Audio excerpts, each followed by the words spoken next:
स्वाभाविक रूप से आप लोगों के ज़हन में कभी न कभी कहीं न कहीं ऐसी भावना या ऐसा ख्याल निश्चित रूप से आया होगा कि गौतम बुद्ध के भिक्षु या भिक्षुणीगण मीट से युक्त भोजन का सेवन करते हैं और गौतम बुद्ध एक अहिंसावादी होने के बावजूद उन्होंने अपने संघ को मांस युक्त भोजन का सेवन करने की अनुमति कैसे दी होगी।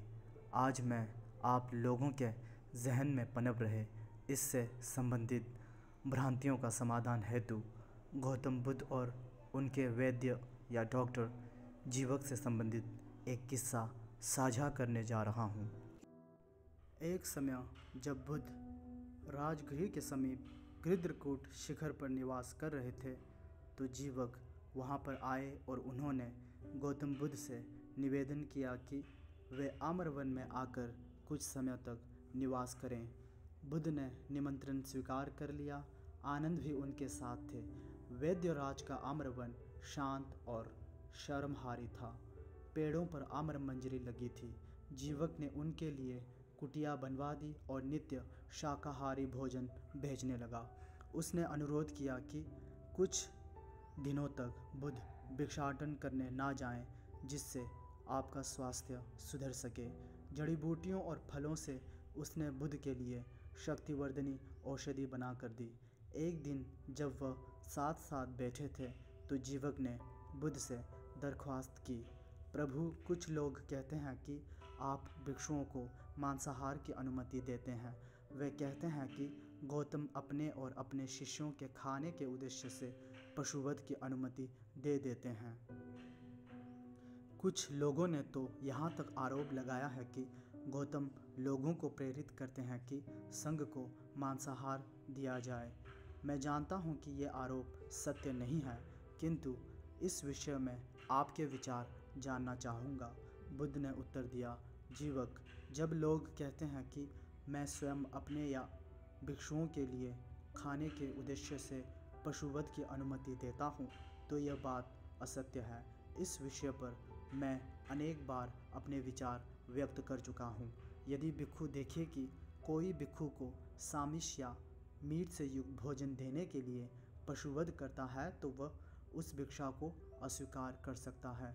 यदि भिक्षु स्वयं पशुवध होते न देखे और उसे कोई बता भी दे कि भिक्षा में सामिश भोजन देने के लिए पशुवध कराया जाता है तो भी वह उस भिक्षा को अस्वीकार कर दे। जीवक, भिक्षाटन की प्रक्रिया में भिक्षु को वह भोजन स्वीकार करना होता है जो दाता देता है। जो लोग समझते हैं कि भिक्षु ने करुणा व्रत लिया हुआ है वे केवल शाकाहारी भोजन ही भिक्षुओं को देते हैं, लेकिन कभी ऐसा भी होता है कि दाता के यहाँ मांस युक्त भोजन ही सुलभ है। जिन लोगों का बुद्ध धर्म या संघ से पहले संपर्क नहीं हुआ वे यह जानते ही नहीं कि भिक्षु शाकाहारी भोजन लेना ही पसंद करते हैं। इन स्थितियों में दाता को ठेस ना पहुंचाने की दृष्टि से दाता जो भी भिक्षा देता है उसे भिक्षु स्वीकार कर लेता है। इस प्रकार वह उस दाता से संपर्क बनाता है जिससे दाता भी मुक्ति के मार्ग के विषय में जान समझ सके।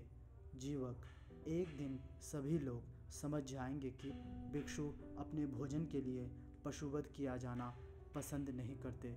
उस समय कोई भी व्यक्ति भिक्षुओं को सामिश भोजन भिक्षा में नहीं देगा और तब भिक्षु भी शाकाहारी भोजन ही ग्रहण किया करेंगे। जीवक ने कहा, मेरा विश्वास है कि शाकाहारी भोजन करने से स्वास्थ्य अच्छा रहता है। शाकाहारी भोजन भारी नहीं होता और शाकाहार करने वाला बीमार भी कम पड़ता है। मैं अब 10 वर्षों से शाकाहारी हूँ। शाकाहारी भोजन स्वास्थ्य के लिए ही नहीं, हृदय में करुणा भावना के उदय के लिए भी लाभकारी है। आपका स्पष्ट मत जानकर मुझे प्रसन्नता हुई। जीवक ने संघ की इस परंपरा की भी प्रशंसा की कि एक दिन पहले का रखा हुआ भोजन ना खाया जाए। रखा हुआ खाना खराब हो जाता है और बीमारियों का कारण बनता है। बुद्ध ने जीवक को धन्यवाद दिया और विहार में आने को आमंत्रित किया, जिससे वह भिक्षुओं को सफाई की आधारभूत बातें एवं पद्धतियाँ भली प्रकार समझा सकें। धन्यवाद। इस प्रकार ये किस्सा यहीं समाप्त होता है।